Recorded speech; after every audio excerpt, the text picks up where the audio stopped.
O problema é que as pessoas às vezes complicam demais e as respostas da Bíblia são muito mais simples do que a gente imagina.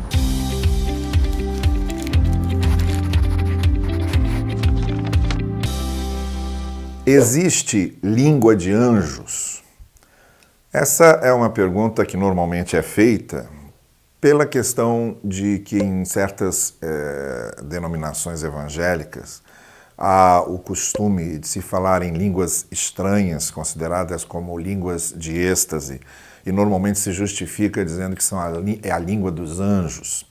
A expressão língua dos anjos aparece num poema do apóstolo Paulo, no capítulo 13 da primeira carta aos Coríntios. Este poema do apóstolo Paulo está num contexto em que ele está falando sobre os dons espirituais. Ele começa a falar sobre esse assunto no capítulo 12 e vai até o capítulo 14. Paulo está, como está fazendo em toda a carta aos Coríntios, ele está apenas colocando em ordem algumas coisas que estão sendo usadas de maneira errônea, mais pela carnalidade, pelo egoísmo e pela falta de consciência cristã da igreja de Corinto do que por qualquer outra coisa. Então foi nesse sentido que houve litígios entre eles, a ponto de irem uns contra os outros na justiça comum. Houve erros na celebração da ceia, equívocos quanto à questão da ressurreição, e aí também a questão do dom, dos dons espirituais, não é? Também houve ali equívocos sobre isso e Paulo estava apenas acertando algumas coisas. E é nesse contexto que aparece o poema do amor de Coríntios 13, quando ele começa dizendo, ainda que eu falasse a língua dos anjos, que é uma expressão poética, e como toda expressão poética é metafórica, é figurada. A rigor, não existe língua de anjos. Assim como também não existe mão de Deus, não existe olho de Deus, não existe boca de Deus, isso tudo é linguagem metafórica, são antropomorfismos, isto é, dar a Deus qualidades humanas, porque nós não temos outra maneira de falar sobre Deus a não ser usando essa linguagem ilustrativa.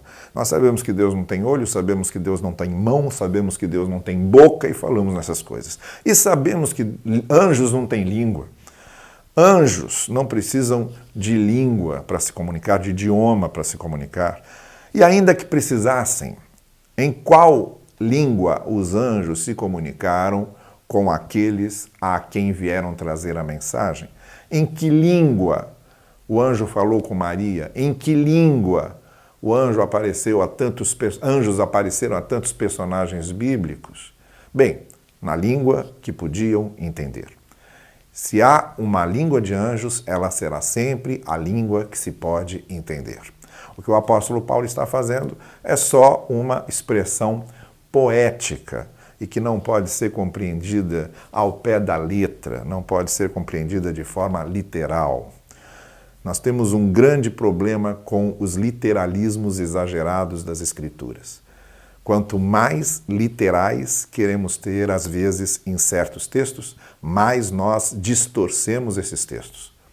É isso que acontece.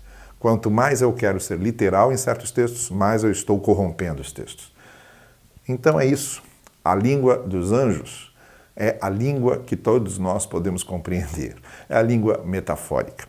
É a língua que eles usam, mas que é só uma linguagem poética aqui.